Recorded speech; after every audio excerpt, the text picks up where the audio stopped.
Let's see. All right, guys.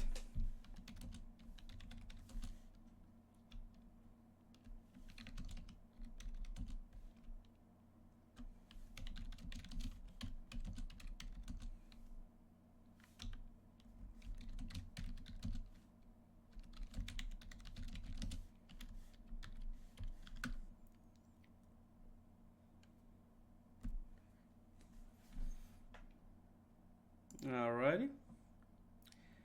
I hope you guys. I got one person watching, so that's good. Uh,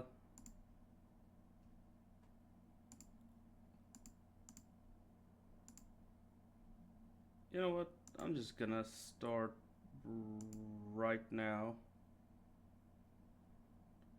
Let's see. Where to start? I don't even know.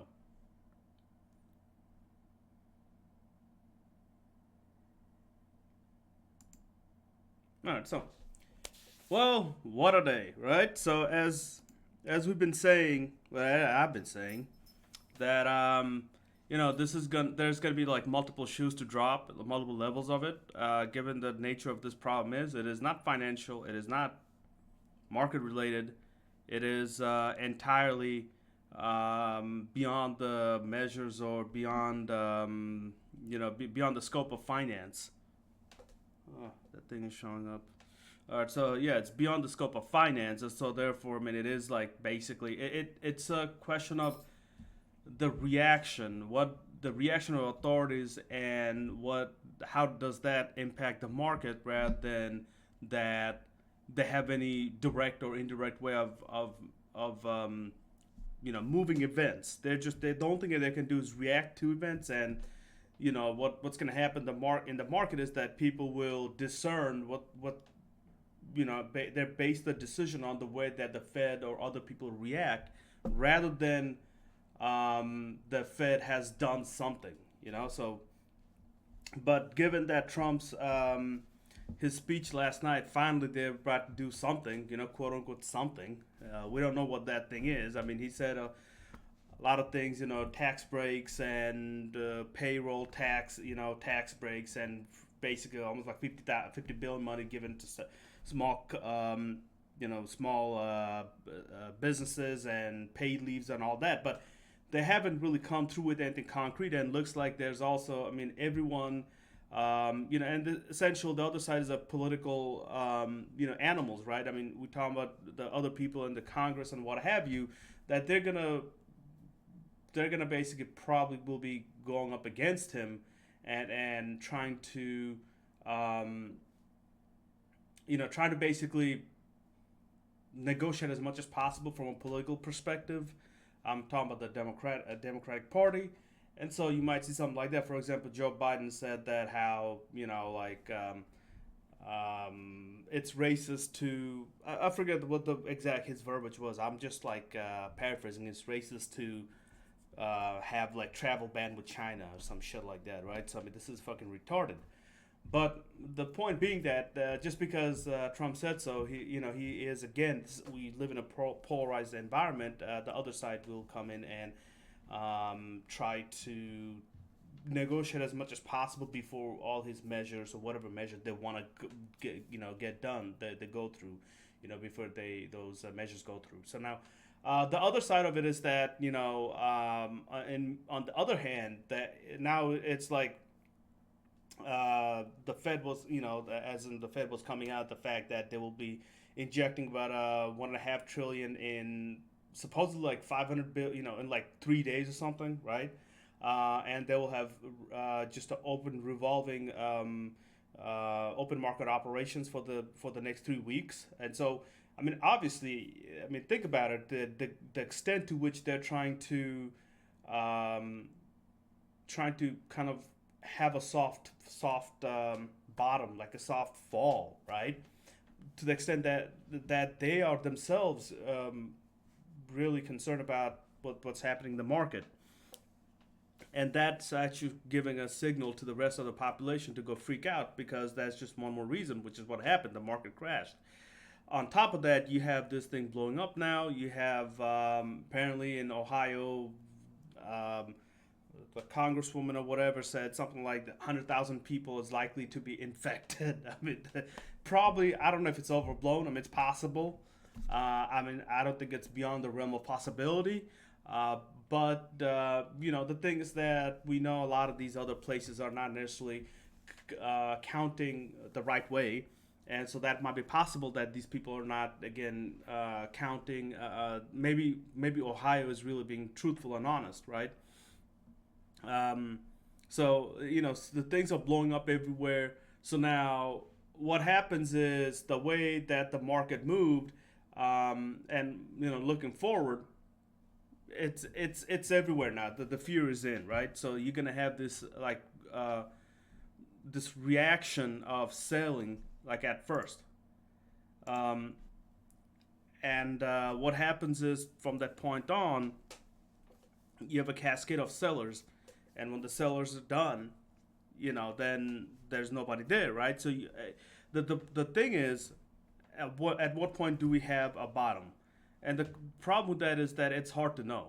Um, like I was saying, that if you went back and looked at the chart, essentially, it, in a situation like this, you know, the charts are useful. Technical analysis, a lot of the analysis is useful. You know, when the market is like we have a certain set sense of stable base, let's say stable environment. We're working in a known environment, okay, and some variable changed, okay. Then it's easy to kind of maybe do an analysis. But what we're going through is basically where no analysis can, you know, can really help you analyze the situation. And we live in a time when basically it's not so much analysis as much as human behavior that's moving the market. So in other words, you kind of have to take a backseat from doing technical analysis or any other form of like rational analysis. Just think of behavioral finance. And what we're going through is basically a, you know, just real reaction. Um, and that's also showing up with the way the government themselves are reacting to it. All this time, it was nothing. It was a nothing burger, right? I mean, it's just the flu. It's just a flu, bro, right? The same people who are complaining now it's not a flu were saying it's a flu. Like the same, if you go, obviously everything will be memory hold, and they'll be like, "Oh, nothing had to happen." We never said, you know, like all these, you know, institutions, newspaper, these political hacks, you know, like we never said it is anything real, you know, closing the borders is bad. Quarantining people is bad. That has never solved anything. This is like literal shit that has been out there it, since the beginning. A, because people don't want to panic. B, because they won't care about the fucking 401k more than they want to live. C, they want to be seen politically correct and for political reasons, and they have their own mind set up on the way they're set up, and they don't want to be judged against their own values and da da da da all this bunch of other shit. But I can keep on going on that. But essentially, what happened is now it's like all this time you're saying that, but all of a sudden the same people are now saying, "Oh, we gotta fucking not run for the doors." We're gonna have a pandemic. Like all this time, who said there's no pandemic? They didn't have a word for that. Now they have a pandemic. So what? The same thing kind of goes over in the financial sector too, in the market sector, let's say. And so essentially, all of a sudden now they're doing something, but now what they're doing is so out of ordinary. The right there tells you that we're fucked, right? So in the sense that by out of ordinary, I mean like every time they did some kind of QE or something like that, right? Then you would think, oh, how much is the QE for? Oh, like $1 trillion. It's gonna happen in the space of like a year, $1.5 trillion over a year. Now it's like $1.5 trillion. It's like a month or 3 days. Well, it's not like I thought it was 3 days. Maybe I was misreading it. I was reading that on Market Watch, and obviously it's been the news, so I forget the exact point of it. But the point being that they're taking extraordinary measures, which is spooking everyone because it is extraordinary times. Now, some of the things like I was saying is that given how bad this move to the downside was, you have to be cognizant of that. A lot of these moves are people who are panicking, people, and also a lot of people, big players who are basically selling out due to, by big players I mean funds, money managers, all those people who were bought in, who had the stops going. People who are in margin calls, people who are redeeming ETFs. All these things are fun, kind of fueling the sell-off. And if you, for example, look at for excellent example was Kramer got a call in the middle of, in the middle of TV time, like in front of the TV and live on TV. He got a call about being in a margin call, right? Just a case in point. And you're seeing that's just an example of how every time the market is kind of going down, it's taking out those kind of big positions, and that's what compounds the whole picture and makes it even worse. So so that's what's a place we live in is essentially fear and everywhere, fear everywhere. The question is that is this the where it's gonna stay at, or is this like we're coming close to a bottom? Answer to that is we don't know, and likelihood, and this is my theory from the beginning, is that my speculation, my speculative, I don't know, like IQ says that. Well, I'm speculating the fact that this is just the maybe this is not the end of it by four. It might rebound from here, but anytime you get a rebound like that, it's a selling opportunity. So you basically try to sell that off. So in other words, sell the news. Um, one of the funny thing is I was thinking like what will tomorrow look like, and it's tomorrow's Friday, right? To this Thursday. So and this is because I'm trying to be a little bit more looking into the future, and you have to kind of discount analysis now. And times like these, it's usually you think of analyzing when things are more, like I said, like things are more even keeled, right? So but right now, given where you're at, just think of it from a little bit more behavioral perspective. If you think about it, that we've been we had such a historic like sell off of historic proportion. What we might see tomorrow still is more sell off. So the reason is we know a lot of people have made a lot of money, and those are going to be sold, and they're going to be closing their positions. However, at the same time, there'll be last minute people who don't want to hold over anything on the weekend. So you might have a lot of last minute people who are trying to sell out their positions. Um, and so all in all, people in margin calls, big, I don't mean like small dudes. I mean people like, say, Kramer's many different funds, or the Kramer's, like nonprofit, stuff like that. And we know some of the people who watch this video, that we know that they are dealing with that, right? Because I know them, and they're dealing with those kind of people right now, and selling them off. So, and so so what might that look like tomorrow? Is in fact, I was thinking maybe on Friday there will be a good bit of profit taking. In spite of profit taking, I still think the market might still go down, even on an intraday basis. So now, the, then basically with all the selling though, when we kind of go back to the question, are we close to a bottom? Um, the thing is, if my theory is that it's not likely to be a bottom by any you know likelihood of that is low, I think it might come back for a rebound. That is possible, but again, like anytime you have a rebound, it's a selling opportunity, and the assumption is that you have to take the assumption that anytime it might go the opposite direction. On a sell-off, especially sell-off like this, it will go hard really, really quickly. On a regular bear market type of move, or usually like in a correction, you might have a correction, but not this kind of correction. This is a clear like market crash. It's like 1929 2008 type of deal. It's not even 2008. It's worse than that. This is causing a 2008. Back in 2008, it was just financial fuck up. Now this is being caused by something else. Not only do you have financial fuck up, you have a whole economic fuck up. I mean, it's much much worse. Which is now people saying that now. We had all this time to fucking. I mean, again, I'm a guy talking to camera at fucking 10 o'clock on Thursday, right? And all these people who gets so-called the smartest of the smart or whatever, they couldn't figure the shit out. And they had all the information. They had much more lead time. Nothing.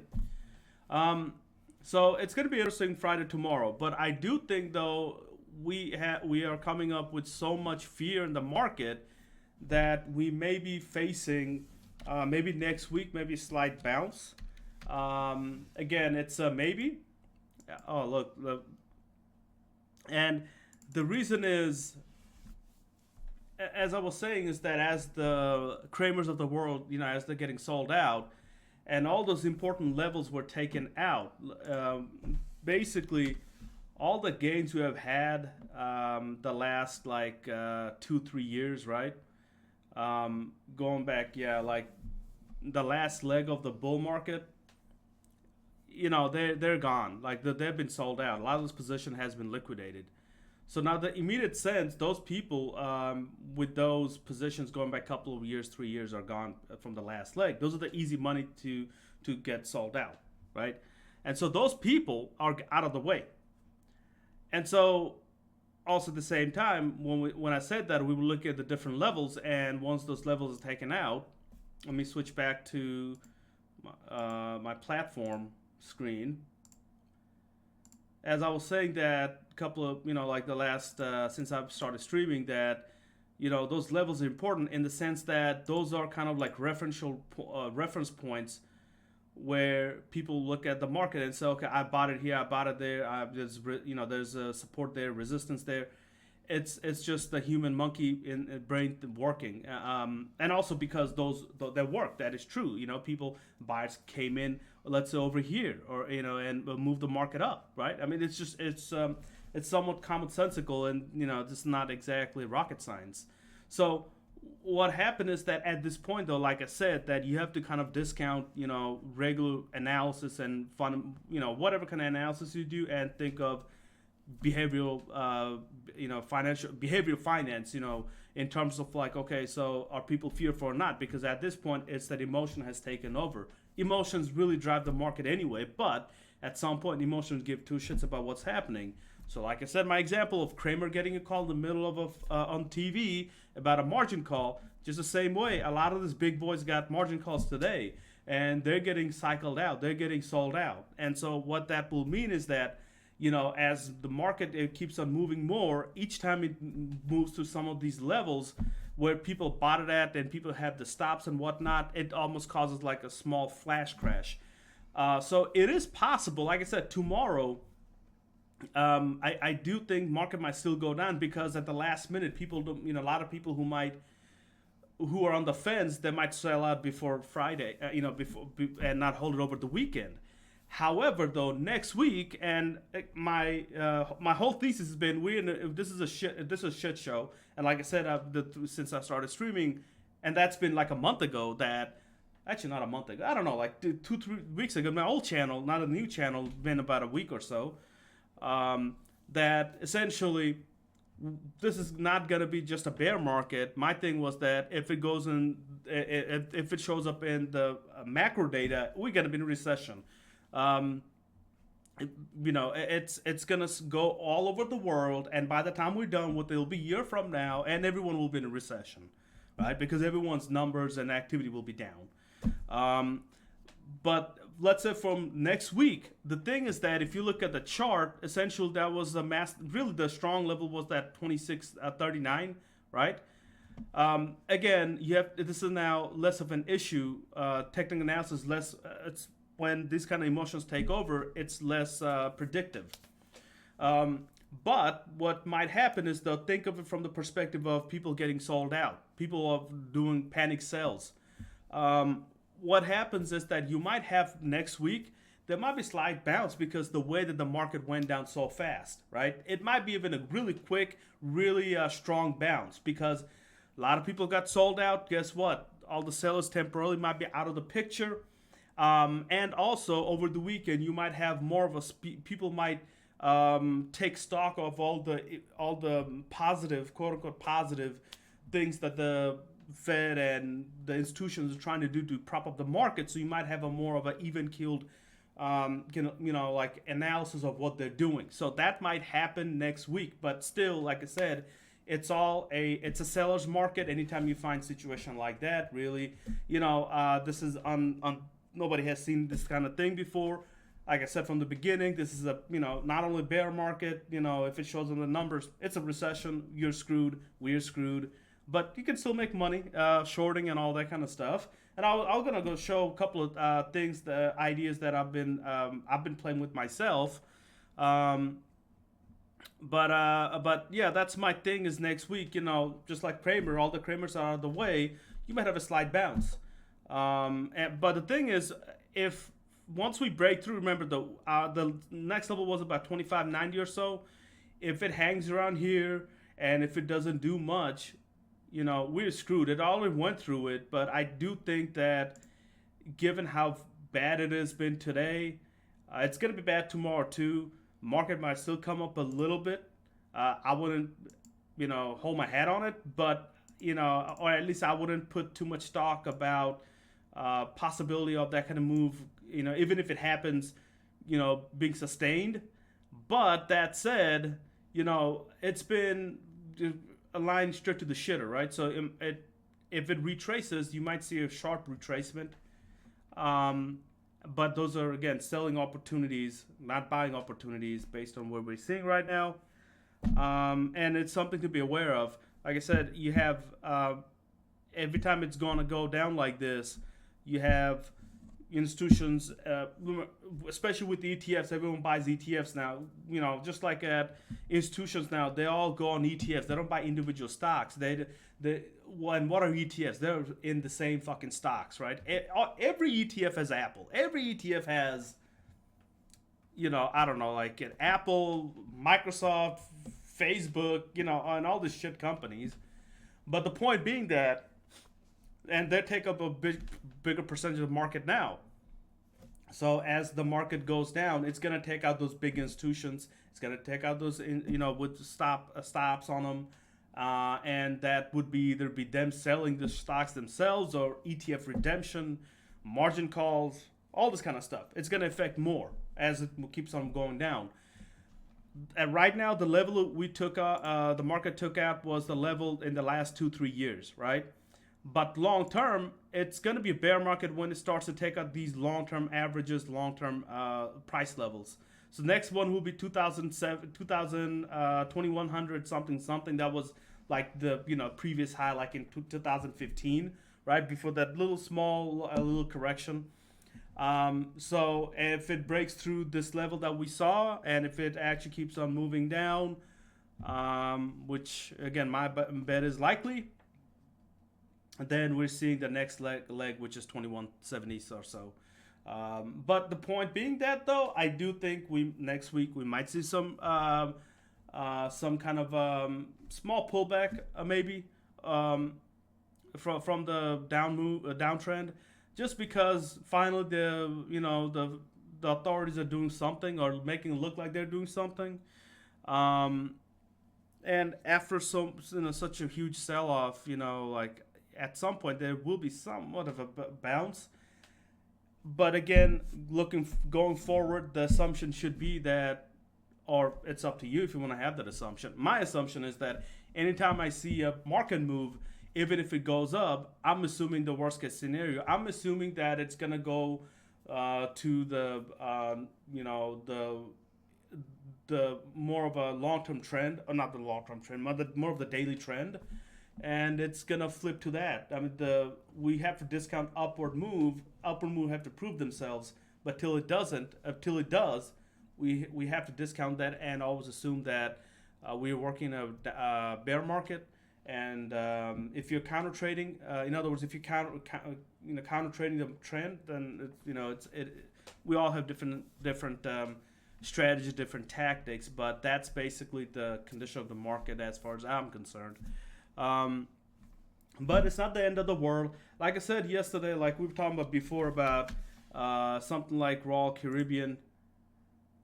Um, we are talking about like Royal Caribbean, and I know one of my you know good friends and from some old workplaces, and we're talking about it on the stream. We were talking about like RCL and CVX and stuff like that. So like I said, like I made this point yesterday too.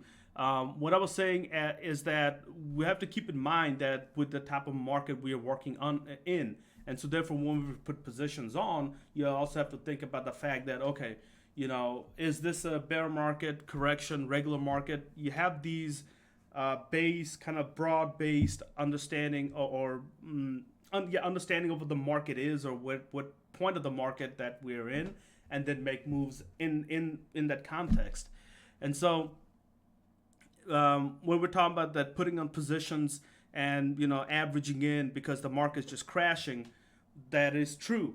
You have to also ask yourself, what kind of a bear market are we in? Is it like great, like there's a hurricane? Is it like what a grade one, or like level one, level two, level three, level four, level five? You ask yourself that, then you put a position on. That's what I was saying, is that you don't want to average in, because I would not be doing the right thing if I didn't say that. You want to average in, but you don't want to put all your eggs in one basket and average in everything right away or real quickly. You want to space them out, because we don't have this is not a regular like bear market. This is not a regular correction, which has been my thesis all along. And so we were looking at, let's say, $84 on CVX when I said that. Now the thing is that, again, that's based on the performance. It's on it's a great place. However, though, people should not be, and I shouldn't be. Again, I'm doing this to do justice, because a lot of people might do stupid things with that. You should not feel like you're stuck in this situation to get in a position. The thing is that there will be ample opportunities, ample positions, and as we see in the market we're seeing, there'll be, all the time, not just in CVS, there'll be like, by the time we're done with it, so many opportunities at the bottom end of it, and in so many different things, it'll be like, there's no need to rush, basically. On a bear market, it's very hard to pinpoint where it stops. At some point we'll know, and the signals turn. It does have different signals you can look into. It's like a submarine. It's like that pinging sound on the radar or sonar, and like ping, ping, ping, ping, ping. It gets closer. The further out you are, it's like one ping every 1 minute. If you're like, a foot from the other sub, your enemy sub, it's like, ping every, 100 ping every second. So it's kind of like that. You're gonna find a lot of like converging, um, I suppose like, kind of supporting data that will kind of, signal that we're close to a bottom. Again, just because the market went down really hard doesn't mean we're close to a bottom. So that's my thing, is that the reason I wanted to say that, because there's going to be a lot of opportunities by the time this is all over with. A few things I was thinking as positions is, one of the things that I did is look at different positions. For example, like things we need, things we really want, not want, things we need, things that are part of our everyday life. Like I was looking at American Airlines, given how airlines are going to be beat up. So think of a price that you would love to have these kind of companies at, like, at $2, $3, whatever. That'll be like a gimme, right? American Airlines at $2. Fuck yeah, right? So basically, things that have a lot of volatility, things that you would like to own at very cheap prices, simply sell some puts. The easiest way, you get paid a little bit. So, for example, I was looking at, 20th of March, 42, like 42 cents for puts at 7 on American Airlines. But the one I did was in April, and I made it, like some like 70 cents or so. And that's on American Airlines. And again, $5, American Airlines. I mean, fuck yeah, I'll take that any day. And 60 cents, April. I mean, whatever, right?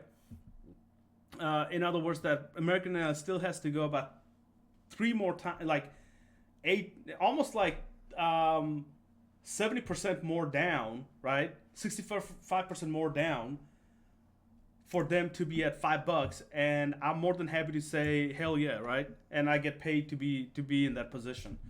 So yeah, because like think about it, like 60 cents out of $5, that's about 70 cents out of $5. That's almost like 14%. So 14% of the stock, I'm already up if the price goes down to $5 and I made 70 cents out of it. So, but either way, the question is, like it's like this, like. What's the worst case scenario if you put a position on? If it's something you can live with, it's a great position. If it's something that like the worst case is like I don't know, $2 and the max, it's $100 price in a stock. 10 days ago, I'm just like pulling it, pulling it out of a hat. But I'm just saying that's one example of just looking at it. The thing is, you can go and sell calls too, but whenever there's a rebound in the bear market, even a regular bear market, never mind this thing, you might have a kind of a rebound, a dead cat bounce, but it's a really strong dead cat bounce, which might temporarily, put you in the hole. So it's not necessarily a bad idea, but to get some extra income. However, it's not really, in my opinion, and it's my experience, it's really fraught with danger because, again, you are going to be exposed. You're going to definitely be horizontally, time exposed, horizontally exposed. If it's a short term, let's say like the market's going down and on the, I don't know, like tomorrow I'm able to sell, I don't know, like $20 calls or something like that for 10 cents. I mean, makes sense, right? Something like that. I mean, probability wise, that makes sense. However, though, I wouldn't tempt fate. But if you have, you're gonna find a lot of good opportunities like this, like high volatility, high fear stuff, like a little bit of income type of opportunities, especially on things that that are defensive, that are well-known names. That are good companies, good stocks, good base, and stuff like that. So that'll be, and so that's the position I put on. But I'm gonna go a little bit more. I didn't do that much research again. I wasn't trading too much today. But over the weekend I'll do so. I'm actually gonna make some big videos, and that's gonna go on my other channels. And I'm gonna kind of go over like how to deal with the bear market and how to trade, and maybe kind of some rule of thumb maybe that might help not just people who watch this thing, but other people, regular people. So, but with that said, I would let this be, and I want to keep it small and short and sweet. Does anyone have any question? I don't see anyone saying any kind of question, sending in any kind of question. I do have a Batman was here. Really appreciate you guys for subscribing and following me. By the way, thank you, sir. If you got any question, Batman, you can let me know. Like, I mean, I'll answer anything. Oh, not anything, but real questions, not fake, not asshole shit. So anyway, so that I will leave it there, and yeah, so I'll go from there, and unless anyone has any other question, I'm gonna probably stop. Like I said, trying to catch a falling knife in a regular bear market, never mind this kind of a market, is really asking for trouble. Market might go up. That's TLDR next week. It might go up just because It has gone through all those levels that we looked at, all the levels that other experienced technical traders are looking at, other firms and institutions are looking at, and they've blown right through all of them. So from this point on out, we should expect the market to just go down to basically the next level, which is, and I didn't really look into, like, obviously I will, but those are not really important yet. Which is about the 21, I think 53. I think that was the high, I believe, before the market started to go up again in 2016 or so. So I would think next week it might kind of get back up again. We went through a lot of sell-offs. A lot of big boys got sold off with the government finally coming in and basically trying to they're going to be trading the market basically. This is what's going to end up being is if you are doing repo operations to the tune of 1.5 trillion, and they're going to have open market operations every day apparently for like 150 billion on an ongoing basis, right? I mean, this might not be just the 1.5 trillion. This might end up being much higher than that by the end of this month. So we know that they're trying to do everything to kind of soften the blow and keep the market up as much as possible, and that they'll force banks to do so. So you might have those kind of news that over the weekend people might, because that's the difference, the huge difference between what had happened from the governmental perspective from the last couple of days and what has been the story before then, right? So people might say, hey, and people, this is over the weekend, people might take stock of that and get some good feels, good vibe out of that. But at the end of the day, that's too late, not enough, basically. Even a 1.5 trillion. If you're sick, you don't go to a job, it doesn't matter. And if the government's if the Fed is trading the market, I mean, what does it tell you about confidence, right? Nobody has confidence. So, so basically that's it. So I think tomorrow might be though still a bad day in terms. There might still be. I'm not gonna trade myself because this is too.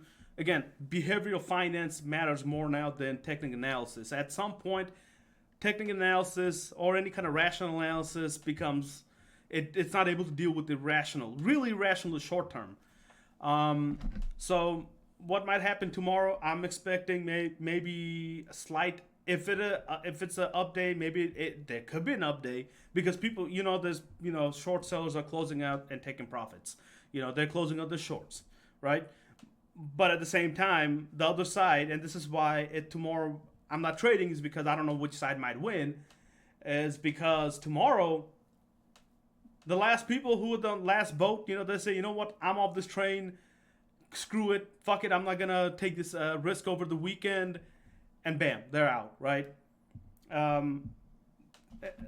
We are at, like I said, we are at that.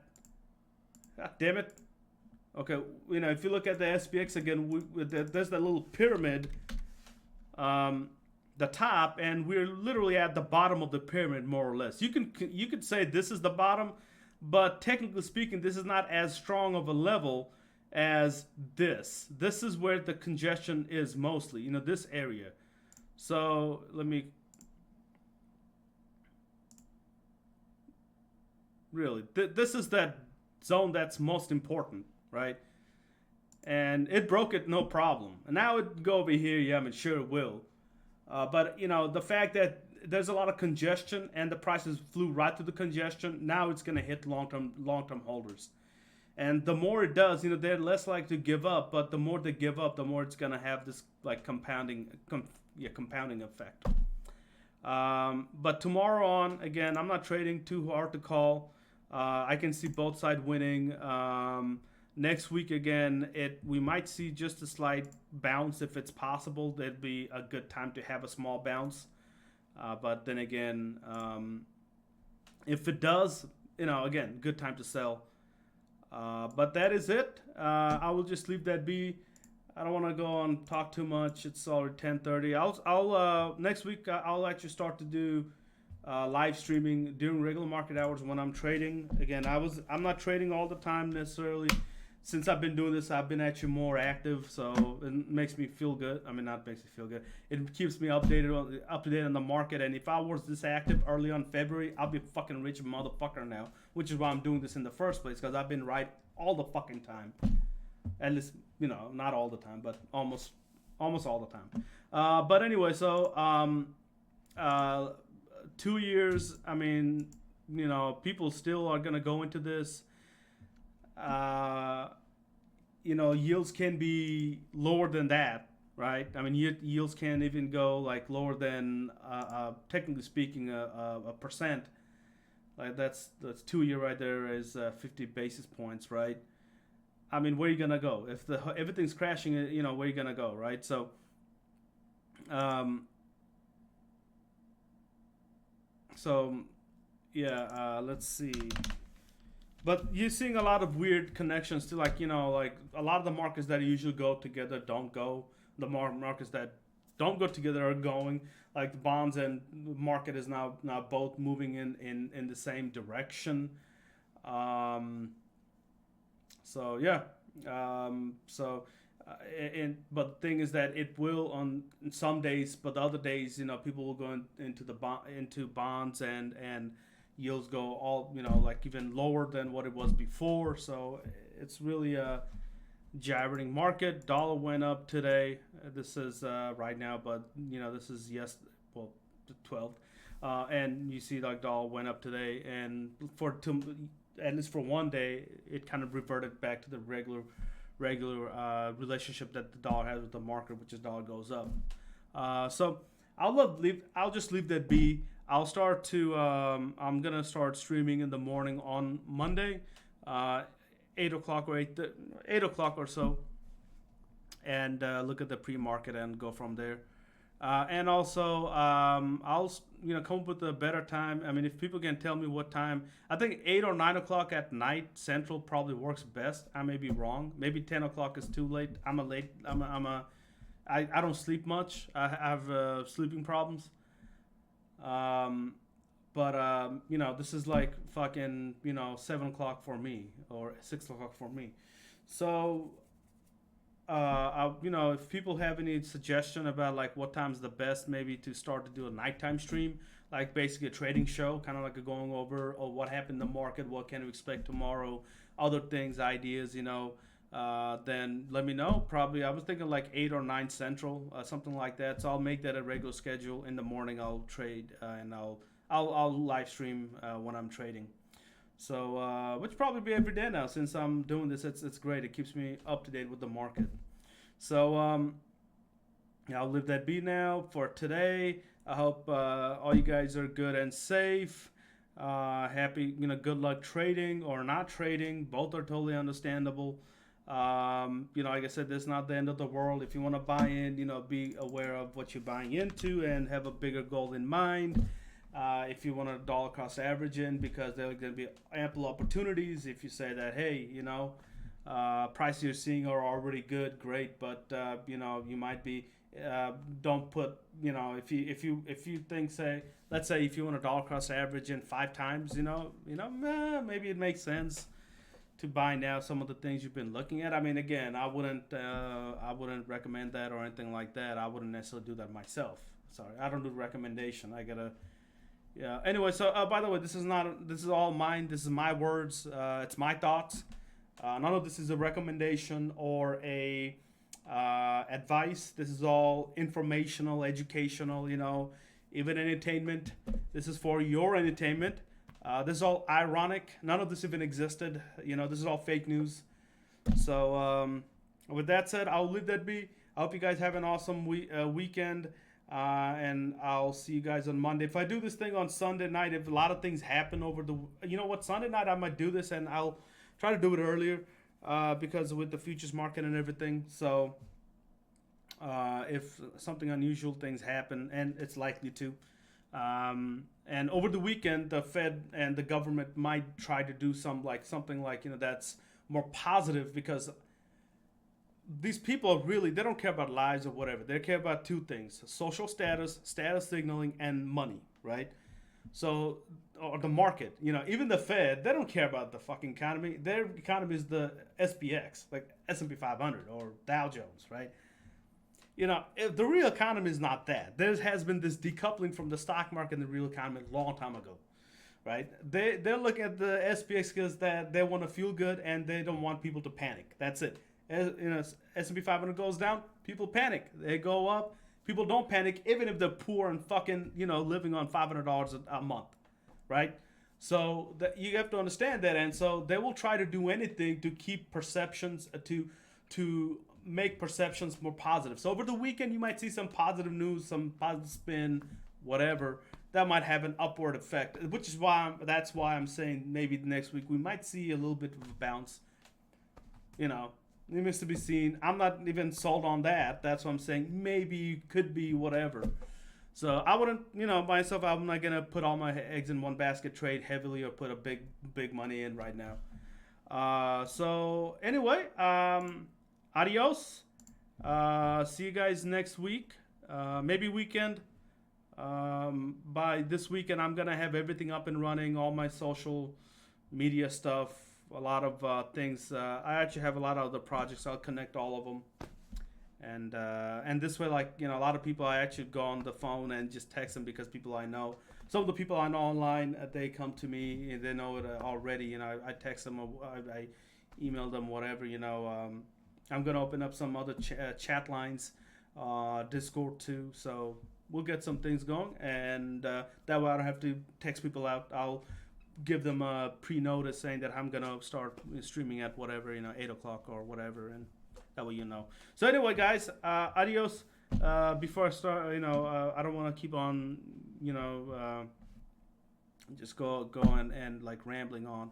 So that's it. Have an awesome Friday. Have an awesome weekend. Stay safe and do not go outside. Actually, you know what? Don't have an awesome weekend because that will mean you're going outside. Don't go outside. And if you do go outside, stay a meter away from the other person because else you'll get there. That's like the one of those things where you're not going into space and like basically breathing in their breath, their air. That and yeah, man, buy some N95 mask and what else? Get some hands. Make sure you got some like hand sanitizer in your car and some gloves and stuff like that. So you gotta be cognizant of all that, and don't feel bad if you judge people because they're fucking sneezing and shit. The guy who's sneezing shouldn't feel bad either. They should expect that, hey, this is for everyone's good. So anyway, guys, I will see you guys next week for sure. Maybe the weekend. All right, bye. Have a great day.